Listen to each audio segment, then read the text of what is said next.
You are listening to the Malliard Report, a live radio show that ventures into the mysteries of life, as well as the hot topics of the day, either political or business. I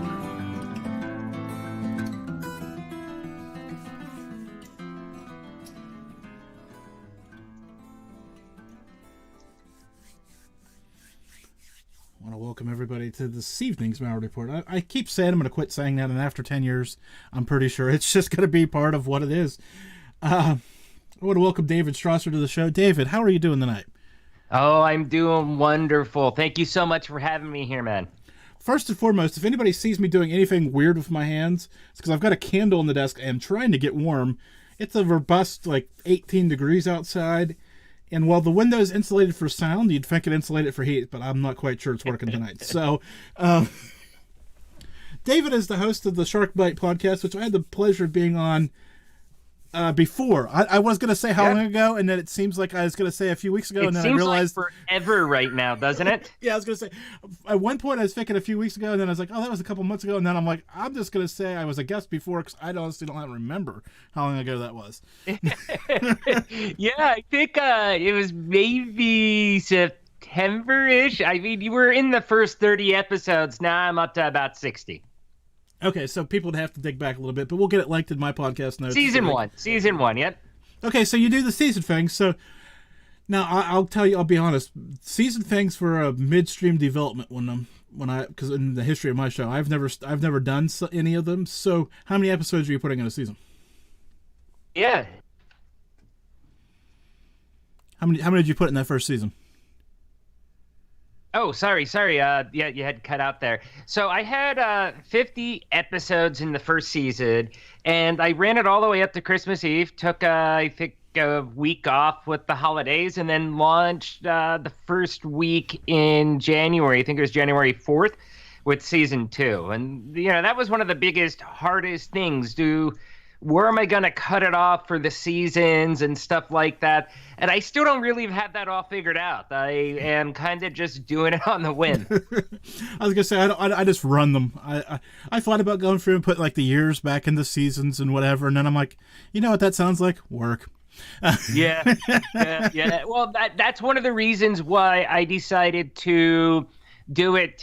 Even season 2, we're in season 2, but the episode count doesn't restart. So I think Monday's episode was episode 61, which isn't the 61st episode in season 2. It's 61st one altogether. But I figured breaking them up into different time periods or seasons maybe will allow me to kind of organize it a little bit better over time. Well, we'll keep up to date on that one. We'll see how that all works out for us. So obviously, I'm not here to talk to you about the podcast. The podcast is a great thing you do. But what made you want to start doing the podcast? Because we're going to work our way backwards through this. Yeah. Apologize. You were cutting out pretty rough there, bud. Oh, well, I was going to say, so we're not going to obviously spend all night on your podcast, but what made you want to start the podcast? Oh, yeah. Because we're going to work backwards through this. Oh, yeah, definitely. I mean, here, if you don't mind, I'll just give a quick overview just who I am. I'm essentially a subject matter expert in sales, marketing, business, tech. But mostly what I do is just really help small businesses break through the barriers of growth via the promise of technology. I also run the podcast, as you mentioned, that I'm in the Forbes Business Advisory Council, which is pretty cool because I'm starting to get a couple articles there flowing through Forbes as well, too. That's a big feather in your hat. That's worth mentioning. Actually, I had that squared up to mention. Make sure you got that out there. So small business, man. Okay, I'm gonna ask the easiest sounding question of the night, and you're gonna stand there and go, "Oh, please." So, how does small business look today? It's really a mixed bag of nuts. So my day job, as I call it, is I run the Northeast region for an ERP company called Vision 33, and we specialize with the small to mid-sized businesses. Now, I'm mentioning that just to give it a free plug, but it's actually because it's very relevant to the question that you're asking. We have a lot of good insight with companies that make and move products and stuff like that. that during this pandemic. And to be honest, we probably lost about 10% of our customers that aren't coming back. And that's because their businesses were essentially destroyed. You know, they went bankrupt, they're out of business, or they had some significant negativity, negative effects that happened during the pandemic. But I would say most of them made it through. Some are just okay. At the beginning, I think it was more of a shock than what it was. But in 2021, businesses essentially have been able to prepare for it. If you think about when this happened back in March of 2020, it was a shock. It shut everything down. Now going into 2021, most businesses have adopted in some way or form, and they're better fit going into this year than they were mid last year. So this is another one of these easy sounding questions for me to ask, but not necessarily have an answer to. Who is going to face the biggest challenges or changes going forward? Is that going to be the rest full-blown brick-and-mortar retail?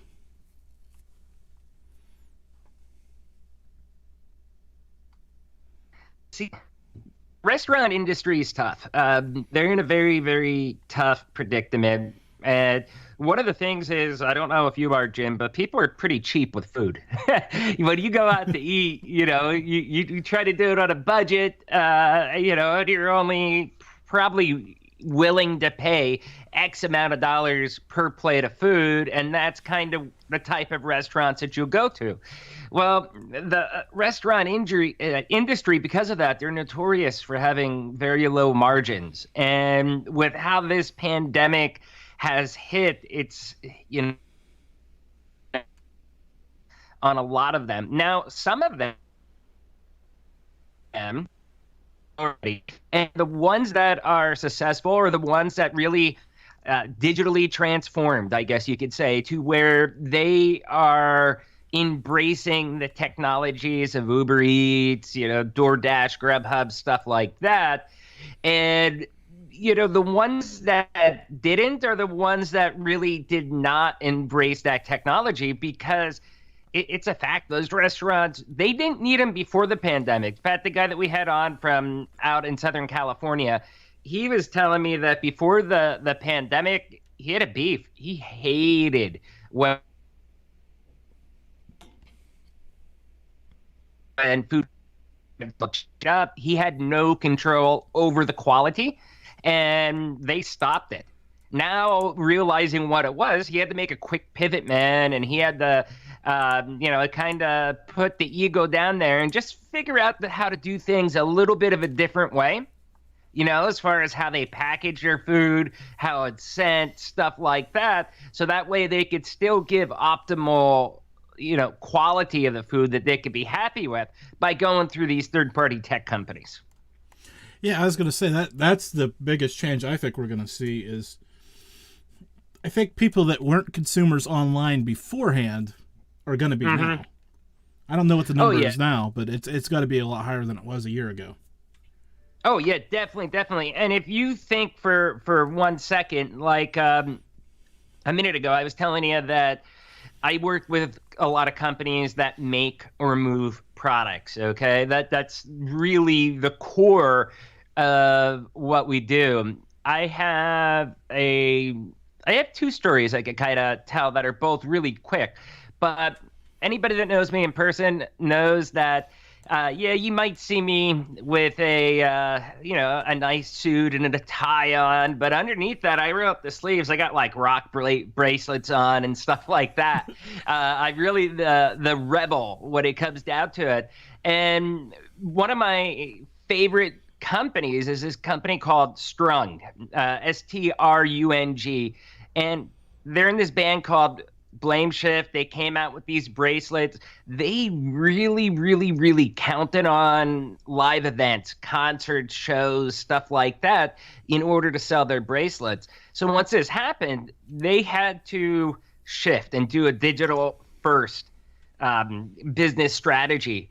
Once they did that, I mean, their sales are off the roof, because realistically, the pandemic has pushed it to where everybody is going mobile first or web first before they do the purchases. I mean, you look at what is it, the pickup services and stuff like that. Like maybe you're going to Costco to pick it up yourself to get the food. You're not having it delivered by somebody.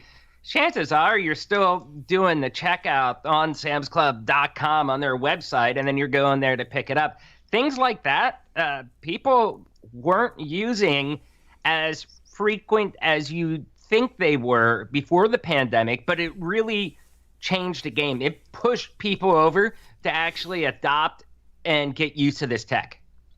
Yeah, I was going to say, I have firsthand knowledge that the Walmart pickup, at least in one particular location, has been booked solid for over a year now. Like, I guess close to a year. Like, every day. There hasn't been a slot for 2 or 3 days. Because I tried to do it a couple times, and it's like, I just wanted to, put the order in and go get it. And then it's like, you have to wait 2 days. And I'm like, well, what's the point? If I guess I'm just like go there on and demand. I'm on demand. Like, I seen a what was it? Some explainer video for a spoof product called Amazon Yesterday, where the product arrives before you order it, and I went, man, I'm like, this seems so bad right now, right? Because it's so far fetched that but I'm thinking in the back of my head, man, at some point, because of the patterns of human behavior and artificial intelligence working together, plus having a profile on you, that this isn't that far away. No, it's not. And I have a couple little nuggets there that I wanted to just address. One being on this technology, and the second one being about AI, like you just mentioned. The first one, what I'll say is a lot of the technology that we're using as part of our daily lives. If you're working, you're probably using Microsoft Teams, for example, or I don't know, Zoom, stuff like that, video calls, a lot more digital tools. And all this stuff existed before the pandemic. It just wasn't the go-to solution.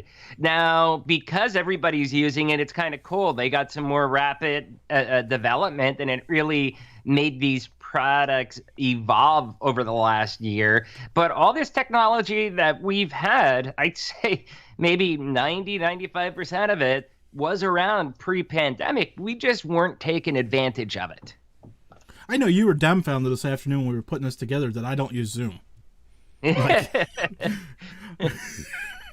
I could just tell. I could feel that angst through the message. Like, what do you mean you don't? Yeah. It's just because it is. Skype isn't bad. It just has the bad rap that people think of the brand Skype, and they think of dinosaur. Yeah, well, you know what? I can tell you it's a lot better than it was 8 years ago. Oh, yeah. In fact, when I re-downloaded it for this call, I was like, wow, they let you set meeting links now. That's an improvement. Yeah, and everything's better. I mean, there are some things I always lament change, right? But I get over it. But so there's that. Okay, so here, I wanted to mention this other point real quick, and that was you brought up AI. I was going to hit on this later on, but if we're here, let's target it. AI is getting so advanced. It is crazy. If you ever feel like you're looking, I think one of the big things is I use the Google news feed from Google's Assistant on my cell phone. I will see an article pop up there within the day of me thinking something, like something just crossed my mind, I forgot to check up on this, or I wonder what happened with this story or something. It would be something very, very random, okay? And I don't say it out loud. I don't type it down. It was just in my head. And then within a day, you're seeing that stuff. It is super, super creepy, but on the flip side, that means this AI and all those algorithms and stuff like that, those digital profiles that you talked about, they're working because they actually kind of understand how my mind works. So now we're in the AI and creepy space. I see in my head right now Bitcoin hitting 100,000. Okay. Woo! Woo. Did you invest? I have some in there. I have just enough to make me keep an eye on it. Not, nothing that. But hey, if it hits 100,000, I will be a lot happier than I am tonight. Oh yeah. You'll go from $1 to $2, right? Maybe 75 cents. Okay. Yeah, there you go. There you go. So I want to ask you, we've talked about this a little bit on social media. What is your general opinion on cryptocurrency, Bitcoin, whatever it is? I mean, just that whole class together. What do you think about it? I think it's a game changer, first and foremost, before I start down this road of the different coins. I think we're getting a little muddy, right? With people, it seems like every day I see a new coin perspective and all this other stuff. So it's starting to get muddy, which means it's starting to get competitive, which is good because I think the cream will rise to the top. I just worry about people dumping a bunch of money into some coin. Of course, there's always risk in these things, first and foremost. But, I could see something going sideways. I mean, a couple years ago, I was on a site that I just play with, not a lot of money, just enough that I could keep an eye on it. But that site just kind of vanished in the thin air one night. And I'm like, thanks, Jim. You just made me check my crypto right now. It was like, and then you hear these stories about guys that had Bitcoins back in the day, like 2015, and now they can't find the passwords and trying to dig through landfills, and it's just so. Yep. There was just a story last week where some dude had about Bitcoin that's currently worth, I think it was 100 million or 180 million, has it on an encrypted hard drive. And he only has 2 attempts yet to recover his password before the drive will be erased. Can you imagine? I mean, I know that my password... I mean, if somebody were to hack me, they could probably own a lot of me, right? I have a few standard passwords. Not easy to guess, but nevertheless. And the ones that aren't standard... I'm going to send you a link so that you can reset your password. Yeah, I know. I should probably... I need to do that anyways. I'm trying to give you a phishing scam, Jim. That's okay. Go ahead. But anyways, right, like I can't imagine putting it somewhere and then just not remembering, especially when you had money involved. I guess that's where I'm at with it.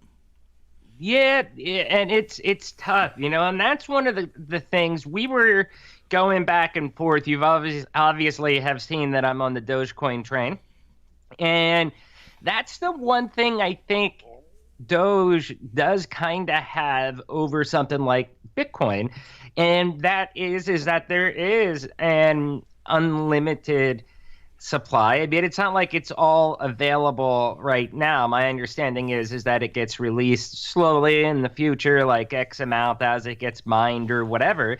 But that allows for growth because you get into a digital currency. I mean, after a while, it's going to become very, very scarce because Bitcoin, you have over 7 billion people on this earth. Okay, what happens when all 7 billion need to use some form of Bitcoin and, they're losing their cell phone or whatever it may be that they have it on, and you're going to lose bits of information. There's going to be so much of that will eventually be unrecoverable. And I think that's why a lot of people like Snoop Dogg, Elon Musk, even Mia Khalifa was pushing for something like Dogecoin to make it into the mainstream. So I've got a question. Now, this is just very half-cocked. Yep. Maybe this is not even a question. Maybe this is just me being me at this point. Because, eventually we're going to run out of gold and oil to mine for. Maybe people will be out actually, quote-unquote, seriously looking for hard drives that had Bitcoin on it. Yeah. Some ancestor about 2028 or 2,800, somewhere in there is going to be skimming back through these things and see this, and it's going to go out there as one of these prophecies because this will all be transcribed and everybody will be reading it then. And they'll be like, this Malliard guy, he might be onto something. There might be some rare currency in the ground. Back up. This Malliard and Strausser. Oh, yes. So, but okay. If it's released, I asked you this the other day on social media, just kind of being flippant, but I'm going to kind of paint this picture back around. If it's released every so often, we had the supply and debate going. If it's released every so often, how do we get enough? You just have to create more demand, right? Is what I'm trying to get to. it gets mined. I mean, you have to look what is most cryptocurrencies. Dogecoin's, I think, one of the exceptions to the rules because it's a meme coin. It's not like Bitcoin, or if you look at some of the other ones like LTC, Litecoin, or Maker, those types of cryptos, they all do something on the back end, and they actually have something that powers a network. It has actually real life value of it, and that's where I kind of view it almost like you're getting a stock with crypto. You're buying an actual asset. I view it more like that rather than currency, and that's where I think you get into the Dogecoin. If that can equal $1 USD, I mean, that could be easily accepted. But to answer your question, I think, yeah, I mean, you're going to have people that are eventually, I think it's going to be more like they're recycling. They're going to be recycling these computers as our laptops and desktops die. And as that gets recycled, they're probably going to hook it up into a machine and check the hard drive and see if there's any, fragments of crypto on there. So I guess I think as we go forward, though, I mean, banks and, there's going to be credit cards on I mean, you can already do this, Apple Pay and all this other stuff. So yeah, the conversion factor to using crypto now seems to be getting less and less, too. Yeah, and as I think about what we just said, like you're saying about people scouring for Bitcoin, that is in the early days, 2010 to 2015, you have a lot more of that than you have now, because now there are crypto services out there. Binance is one of the big ones. Robinhood, to a point, they do a couple cryptos. What's the other one? Coinbase is another one of those exchange markets.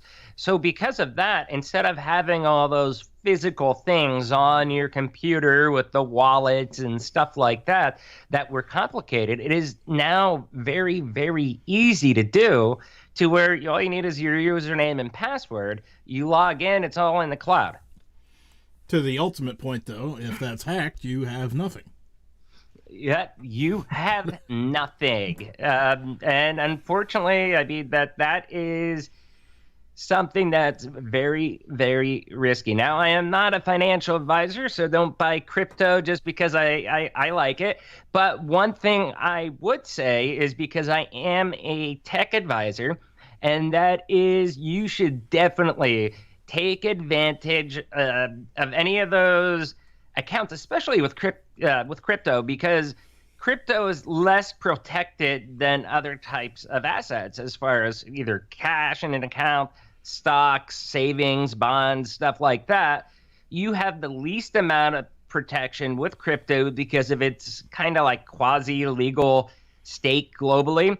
So you have to take full advantage of any MFA, which is multi-factor authentication, stuff like that, to protect you. And for those that don't know what MFA actually is, it's kind of like, say, I'm logging in to Robinhood. On my cell phone, nobody can log into Robinhood but me without my fingerprint, okay? Now, on my computer, if I go to log into Robinhood, I think it actually sends me a text and I need the code. Basically, you need to get some kind of authentication from a second device before it allows you in. Coinbase, even when you put your username and password in, if it's a new computer, you've got to check your email and click the link that they sent you before you can log in. Even if you have the right username and password, without your email account, you're screwed, you're done. So that is the one way that you can really protect yourself with all these cloud-based crypto exchanges. And that is the password that is the most secure I have, is my email password, because everything else goes back to it. Just for the record. Did you just make it like the number 4 password? Password with the... No, the number 4, then password. No, it's email password with the @ sign. Oh, okay. There you go. So I mean, look, if you're going into the crypto market, just hedge your bets. I mean, especially with crypto, it's very volatile, and I would say don't invest anything that you cannot afford to lose. Bitcoin's going to be safer. Uh, and really think of it as like you're buying an asset or a stock, I would say right now, rather than a digital currency. You can look for something that might shoot to the moon, like, for example, Doge, but, you know, you've got to be a little bit safe. I mean, it's kind of almost like going to play roulette in Vegas. Pretty close to that. So you mentioned Robinhood, and there was some news about them a couple. Was that last week? Oh, was there? Was that last week? Oh my goodness! Yeah, it feels like last year. Here we are. Weird time continuum next. With the GameStop thing. You're a tech guy, so you're familiar with Reddit. You're on Reddit. I've been trying to get more apt and into it because I've heard that is probably the best social network. Am I wrong? I think you probably have some more freedom in Reddit because you can have, I think, a little bit more open discussions on that platform. There's a lot of different perspectives. I think maybe there's more collaboration in a lot of those things, a lot better and for much more variety than on Facebook or Twitter. Because Twitter, I mean, it's almost like throwing a dart at the board to see if anybody's going to see it. And it's probably only if you hit a specific topic or a hashtag. And even if you do, who knows if they see it. You're limited to X amount of characters.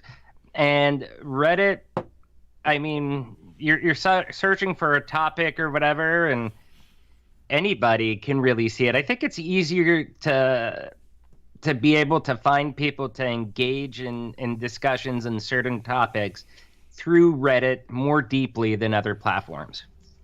Yeah, I like I said, I've been kind of screwing with it, just trying to get better at it. I wish I would have a couple years ago, but you know. Yeah. Oh, I've got regrets. Too many to mention. No. But no, so this whole GameStop thing, being the tech guy. Yep. How did that hit you? Being, because I mean, obviously you're not the investment guy. Obviously, you just kind of said that, but the tech guy kind of sitting there going, "That's pretty cool." I'm assuming. Let's see what he says. Yeah. I mean, I thought it was cool because if you look at the argument, again, I'm not a lawyer too, but here's a little bit of the legal analysis. They're trying to say, hey, it was a collusion or stuff like that from the Redditors because they're organizing to manipulate the market. But basically, from what I see, they've actually protected themselves in a way because before they picked GameStop, they said, hey, look, these are, I think it was like 4 or 5 reasons why this stock is undervalued and why we should go after this stock. And they were pretty good points that are reasonably debatable. And it's like, hey, enough people thought the same and ended up buying the stock. I mean, I was totally for that because it was like, the little guy was beating the big guy. And it's awesome to see a technological platform like Reddit be able to unite people around the world for something pretty awesome like that. That is how I think social media should operate. Take note, Facebook and Twitter. That's an interesting conversation about Facebook and Twitter and the censorship that people claim is going on there. Now, you being a business owner, if I came into your business and started spouting off things that you didn't agree with, what are you going to do? Right, but the difference is that I don't have Section 230 to stand behind. So I can't just say, hey, look, on one hand, I'm protected under Section 230, and I am not liable for anything that's on the platform. For those who don't know, Section 230 is a special carve-out in the law to enable tech companies. It was put in effect so that in the early 2000s, platforms like Facebook could grow, and not worried about being sued because some guy named Bob in Arizona wrote something disparaging about Sarah in Minneapolis. You know what I mean? It takes the liability from the platform out of that, then puts it more on the users.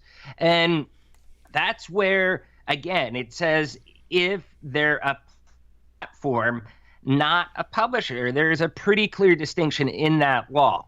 So basically, if you look from this angle, okay, to where you come onto a place like Twitter, you say something bad, should they be able to? Well, it depends. If Twitter's claiming, or Facebook or whoever, is that they're protected by Section 230, then it should be allowed. They should be able to do everything, because the moment they start going in and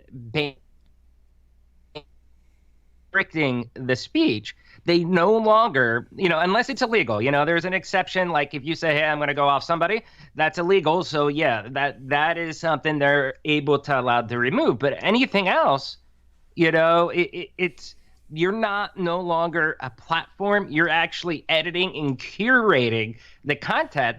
So you are essentially nothing other than CNN or Fox or whatever news station you allow, just that instead of having actual reporters, your users are kind of reporting the information, and you're picking what sticks on the platform or not. And I think that's the big, clear difference with all of this. So with all the money they make, they got to start paying us. They should, right? You remember, you're old enough to remember when that big Facebook post was going around that they're going to start making you pay money to be a Facebook member. Oh yeah, well they're actually kind of looking at that at Twitter right now for a form of monetization. They're talking about removing. Well, I think it would still have ads, but they're not going to be as dependent on ad revenue. They are going to charge over a certain amount. Now, when I say they are going to, this is not finalized. It's just what all the business people are talking about, the potential model that Twitter could go to, where they're going to charge, the bigger your platform, the more your monthly fee. So if you have X amount of followers, I think it started at like maybe 25,000 or so. I forget the number I saw in like Business Insider, but they'll start charging those people. So it's pretty interesting. Well, that's great. Are they going to charge me at the rate what I used to have, or the rate that I have now for followers before they started doing all these playing these games? Because that's important to know. Yeah. The whole thing's crazy, man. I remember, brief moment, I had 110,000 followers. Now it's down to almost 79,000 or whatever it is. Wow. Yeah. There's even mine, I don't have as many followers as the great Jim Malliard, but I did have about 7,000, and it went down to about 5,500 at one point when they did this mass purge, I guess. So I want to ask you then, I gave a pretty compelling case there on the censorship stuff, which is stuff that we've also kind of chatted about online. What did you think about my argument and the actual point there with what I'm trying to make, and where I view that if Twitter wants to censor somebody, that's fine. If then they say that they're a publisher, okay, but you can't have it both ways. And that's what I'm arguing against. Yeah, I was going to say, you can't have it both ways. And again, I joke about losing followers, and I can show you some horrible analytics that make your head spin because you tweet so many times and you think you get that much reach, and you get reach of 100 people a day or whatever it is. It's maybe not that bad, but it's ridiculous. So, they're manipulating the numbers within. And here's the problem, right? So I look at that and go, well, if my normal tweet reaches 400 people, right? Right. Why would I then trust you to then leverage it and buy an ad on your platform, because I'm not reaching anybody anyways? And that's the real problem I have with Facebook. I mean, it's worse on Facebook. Oh, Every time I turn around, they're popping up. Hey, you want to boost this post? No, I want my fans that actually pushed like on this page to see it. That's what I want. You know, and that's absolutely true. And I think that goes back to what I was saying as far as publisher, or are you a platform? But, Facebook's been around for what, 15 years now, roughly? Somewhere in there. Yeah, whatever it is. But the thing is, I mean, you have people that are liking pages and stuff like that for the last 15 years on the platform. And basically, I mean, if their news feed was filled up with all the people, like, for example, your show in there, it would be mixed in. It would just be like nonstop ads from all these companies. It'd be nice if that's what the person wanted to do, then they have the choice at the end of the day to follow that page too. Oh yeah, no, I totally agree with that. I mean, there are people. I have friends on my friends list who are still dumbfounded. I'm still doing my show, like they don't see it anymore. Wow. Yeah. A lot of people are feeling that. A couple shows that I watch complaining about the same thing. It almost feels like you're shadow banned in essence. Yeah, without question. And it's like, obviously, that's where the top gets heavy, because your Coca-Cola's, not to pick on Coca-Cola, but we'll just use them because they're a well-established brand. Yep. I've seen their ads before. They can pour more money into it, and they get their ads placed, and that eats the space and eats the feed because you only scroll so far. Oh, yeah. 100%. So, I mean, while we're talking about banning and stuff like that, there is something that I'd like to bring light to people, because I think that this is a problem. You have to look. There are ecosystems right now with different, I guess you could say, tech circles, depending if you have an Android, you have an iPhone.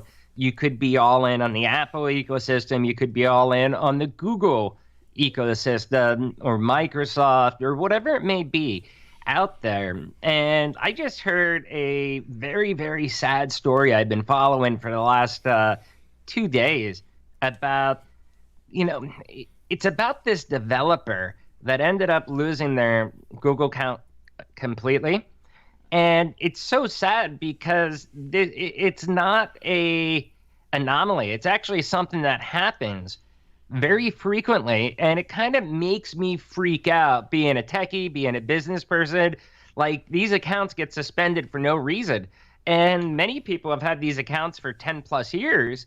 Everything that you bought, every digital movie, every app, every single thing you bought digitally through a company like Google vanished.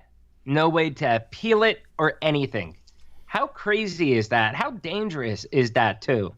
That is extremely dangerous, but I mean, I guess that speaks volumes to having. I mean, I have my own, I have my own email address. Of course, I'm limited to that service provider, right? So if I get canceled from them until I find a new one, I'm out without my email address. But I mean, it also could be to where, let's just say you were in cancel culture, that someone went after you, okay? It's not just that. I mean, look at like what they did with Parler, where they got it so essentially nobody would even host them. I mean, that is insane. What do? You pack it up and you go home. I don't know. I mean, that's the worst part. What do you do? I mean, honestly, so I've had these kind of lights on epiphany moments a few times through the course of these 10 years of doing this show. Almost 10 years of doing these shows. The first one was the first time I heard fake news, and I thought I was screwed, right? Because big money on top, right? Yeah. Who are they going to protect? Boy, I was a little wrong about that, but I still kind of feels grody, like they're trying to play the game backwards somehow. But that's just my 2 cents on that. And the other one was when Alex Jones got banned from all the major platforms. Yeah. Now, note that I'm not Alex Jones, and I am not claiming any of those things. But within the gray area of that type of show, I am Gorilla. Shout out to Alex. Within that gray area, my show is much closer to him than the nightly news with Tom Brokaw, right? Right. Just to be honest, I guess Tom Brokaw hasn't hosted that show in a good bit, but nevertheless, just dated myself there. You did. So as we start sliding down that hill and the avalanche starts going, my little spot in the woods is going to get taken up long before the others. And yeah, so what do you do about that? Well, I mean, it's a danger, and what I don't like, I really think that in the United States we need to have a right at this point, because you're stuck using an ecosystem, okay? It's not really like you have choices. I mean, most people are going to be all in with Google, all in with Apple or Microsoft, and you might even use a mix between, those 2-3 services, but you're essentially going to be all in. I mean, from your Gmail account, Outlook account, your Apple email accounts, whatever it may be, you have your life worth of documents in there, pictures of your kids when they were 2, and you thought that they were safely stored, and then all of a sudden you get cancel and everything's gone. And for the developer that I was looking at, they don't even know why they were canceled. They were a developer that was in good standing with Google, and apparently something weird happened to their YouTube channel, and bam, they're gone. They're like 15 years worth of business files, videos, stuff like that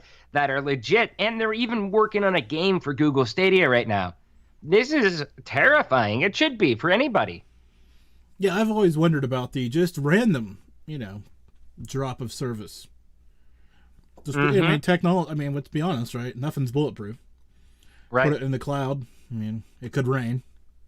That was bad. Well, the thing is that, mistakes happen, stuff like that, but there is no actual process to fix it. If they say, hey, your account's gone, you appeal, you get bot answers. It's not reviewed by a person unless you're lucky enough to get media organizations to cover it.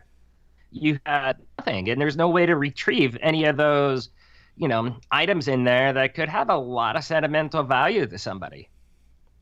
Yeah, well, I guess I should share this story with you since we're talking about Google. Not to rip on Google or any of these problems, but 3 years ago, I started getting emails daily about demonetizing my videos, right? And here's the problem. From the emails that I were getting these demonetizations about weren't the videos that I was monetizing in the first place. Right. I mean, I picked probably 6 or 7 shows that, were generating 90% of the traffic through the ad, put the AdSense and all that stuff on them, let them go. Made, not enough to cash out, right? Because, but still, whatever. They were sitting there making a few pennies a day, whatever. Someday it might have been worth it. And I just kept getting all these emails day after day. You know what I finally did? I just deleted that YouTube channel. I was done with it because you're telling me you're demonetizing something that I never monetized in the first place. Yeah. I mean, it is crazy. And then try to go through an appeal process with that, and it is horrible. I mean, you're not really going to get anywhere. When I first launched my podcast, the Bite Biz, I was having problems getting it listed, even getting Google ads.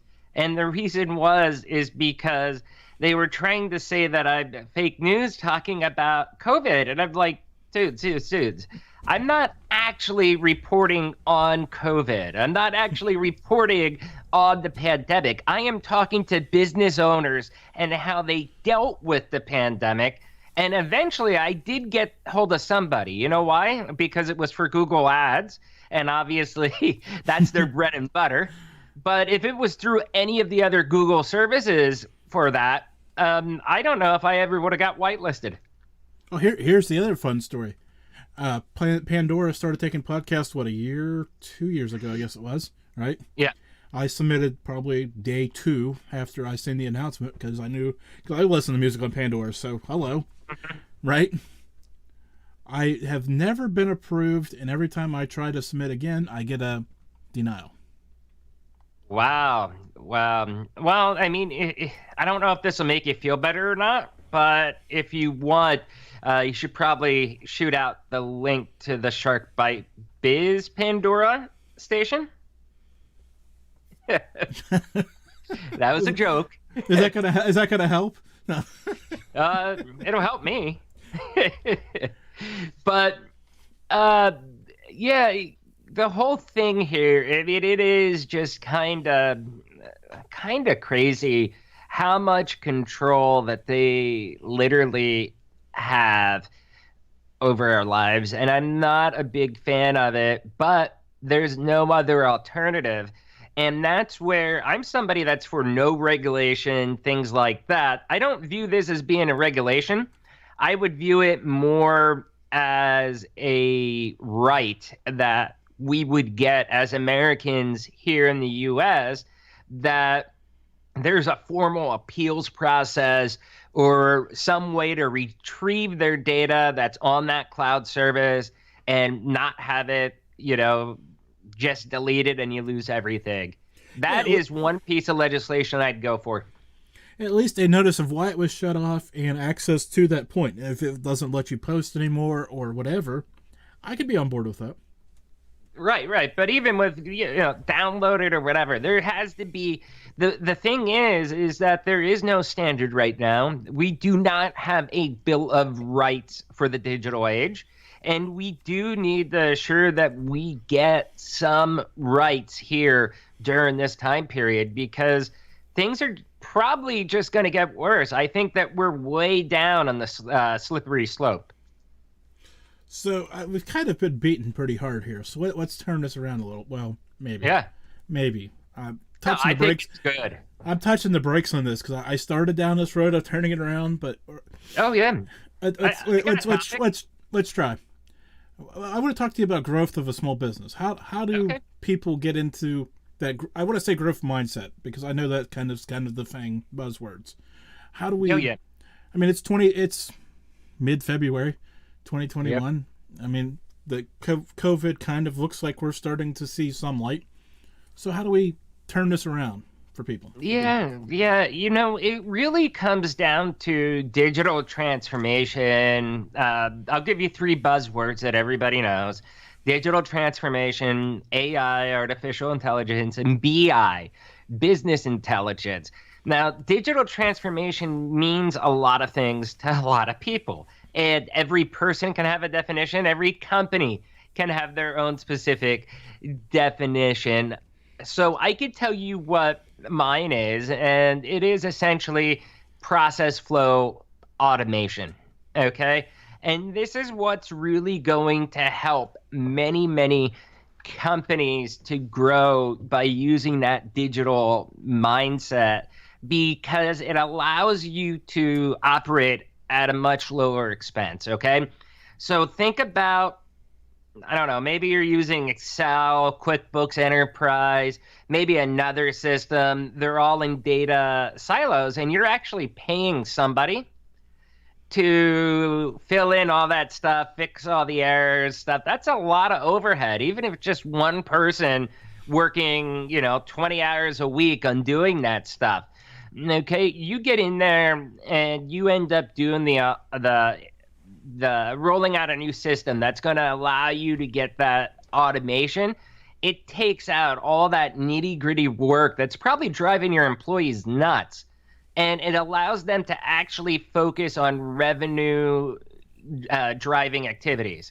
It allows them to focus on getting you a bigger marketing presence or closing deals, stuff like that. So I really think that's one of the big things that companies need going into 2021. So I hang out with me after the show for a few minutes. I've got a really tactical question about this, but okay, I don't want to bore everybody with it because there's backstory. I'm sure they're not bored. It's a good discussion. Well, I know, but with all my details, I've got anyways. So I want to keep moving forward here. Yep. And like I said, it's interesting to watch. I mean, people start these things. I mean, I think right now, and here's the thing. Maybe this is just my show. I don't know. I haven't asked you this yet. Mm-hmm. But it bubbles right now. Like I've known trends for the last 8-9 years, up in the winter, down in the summer, up, back and forth. Yep. And right now it's just kind of bubbling. It's about the same numbers at month after month after month. You're talking about like seasons, like seasonal that it bubbles up. Okay, yeah. I mean, like I could spot it. I know what it's gonna. I mean, there's sometimes there's a random spike, but then I look at it and go, oh yeah, that's when whoever was on. That obviously generates that much more attention, right? Mm-hmm. But now it seems like there's been, and I don't want to blame this because everybody's been home and there's been this push for everybody to be a content creator because it's easier to do now than it will be easier in 5 minutes than it is right now. I don't know how, but I'm sure somebody's... You know why that is? You know why it is? Because it's almost the same reason why I started my podcast, Shark Bite Biz.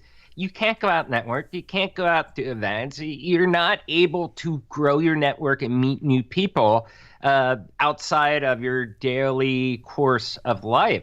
So it's like, hey, focus on rebranding, whether it's your business or you yourself, and use something like my Shark Bite Biz to get out, expand my network, meet a whole new audience, and let them meet me. In fact, that's how we ended up meeting. So it works out. It does, but okay, so I asked that to ask you, or tell you, I'm telling you a lot of stories tonight. I don't know what's up with this, but oh, it's all good. A couple years ago, I got sent a link to a podcast, and I'm like, oh, cool, right? It was a monologue-based show about what I can't even remember what it was about, right? Click play, it's 15 minutes. Oh, even better, right? Because this guy's attention span is probably about 15 minutes. So I'm like, even better, right? And there's this beautiful intro music, and, the host comes on and says, we'll be talking about blankety blank blank in a few minutes. And I'm like, oh, whatever. And then we play this ad for whatever product, and then an ad for their book, right? And then they talk about, man, I wish I could remember what it was, but there was like 2 minutes of this content, and they ask a question, right? And then we'll answer the question after we get back. And then another ad, another promo for a different book. Right, and by the time it was done, there was 4 minutes and 30 seconds of actual content related to the topic. And what would that make the rest? 11 minutes and 30 seconds of intro or commercial in this. Yeah, that's horrible. And holy smokes! And that's going to be one of the reasons why I don't think that will actually work for them, except for maybe a real niche audience, because I think people are being more protective over their time right now. They have a lot of extra time, but I don't think they're wasting it. They're looking for value, even digital value, of how they're listening to things, whether it's audiobooks or podcast or whatever it may be. And doing something like that, I mean, it might be good for one episode or 2 episodes that really interest them, but it's probably not going to grab them on long term. I was going to say, I did not push subscribe, for the record. Just so everybody knows. Now, the other question, I get into this a lot with a few people, the debate between putting stuff up behind a paywall, right, for whatever reason. I understand people have money and bills. I get that. But right, there's the line there, because now it feels like now that people are starting to cut the cord and the table's kind of turning the other direction, and you get all these services that are $4, $5, $6, $7, $8, $99 a month, right? We're starting to go back the other direction. They're going to get their money. And there's going to be a point where people are going to be like, enough's enough of. Oh yeah. And you can't support everybody. Yeah, and we're in the early ages of how this is all going to shape out, and you have all this a la carte stuff with independent creators out there and corporate creators, whether it's like Peacock or whatever it's called, Disney Plus, all those other new things, and everything in our country, probably globally too, we're getting into a subscription economy. And the reason is because with a subscription revenue, I mean, it's there. It's predictable revenue. You know, on January 1st every year, it's like, bam, I already got 10 million in the bank this year because you're going to be getting those subscriptions. It's all but guaranteed. And if you lose one, it's not the end of the world. Now, on the flip side of it, where are consumers going to draw the line? And I think a good answer is it depends. It depends on your product, depends what you're doing, and how passionate they are to help you. Some people will be like, yeah, I really enjoy this, I'm going to chip in. But you have to make sure that those people who are essentially your clients, that they're actually getting value. And if they're not getting that perceived value, like, hey, this is worth the $2 a month, this is worth the $5 or $10 or whatever it may be, guess what? You're going to get a lot of churn. Churn means they cancel the subscription. So I've decided, I was joking about this the other day. I think I'm going to do it right here, right now. I'm creating Malliard Minus, where I offer nothing more and no subscription fees. Nothing more and no subscription fees. Yeah, it's just Malliard Minus, and you're going to have to sign up for it. I'm going to sign up for it. Oh, that's bad. Hey, I know that we only have a minute or two left or whatever. You kick me off. I have one topic. You love the paranormal, supernatural, all that stuff. There is something that is really, I don't usually get too much into this, like some stuff interests me, but with this, I am very intrigued, and it is around the whole DMT, mechanical elves, that whole experience there of what people feel through that stuff. What is your take on that? It's fun. I've been reading about it. I don't know enough about it to give you a hot take on it yet because it's so ayahuasca. It's hard to put my hands around, right? I hate to be that guy and cop out on you and say I don't know, but I don't know because I don't want to. It feels like I can't get my hands around it because it's so not what I'm used to, which is kind of weird because, as you mentioned, you just kind of read this laundry list of things that I'm normally really into, but this one kind of has me, I don't know. Well, you're into it. You just don't know much about it, it sounds like. Yeah. Obviously, next time we talk, or probably here in a couple months, well, not a couple months, but a couple weeks, I'll have a much better grip of it, I think. But like I said, normally I could pick up pretty quick on something and figure out how I feel about it. I mean, I've been wrong about those things, but this one kind of requires that deeper. Yeah, I heard a story about a guy who went on, I guess it was a 3-day DMT trip. I don't know if it was something else or ayahuasca. I don't know what it was, but he did this experience for 3 days. And during that 3-day period, he actually lived a whole nother life for 40 years.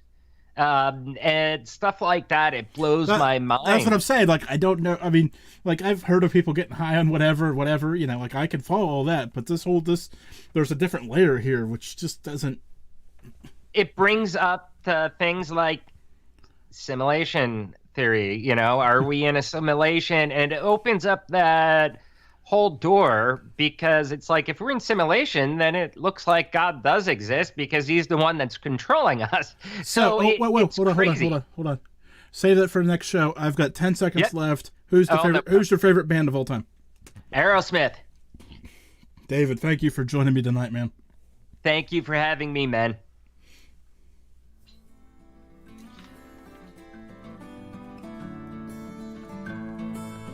Thank you for listening to this episode of the Malliard Report. Stay tuned for details on saving money at the Duck Pond Shop. I hope you enjoyed this report. Please subscribe so that you can join us again. And if you appreciate the show, leave us some stars or a review. For more notes from this show or other great shows, check out Malliard.com. A reminder, the views and opinions of this show are those of the host and guest and do not represent any sponsors, affiliates, or any other partners of the Malliard Report.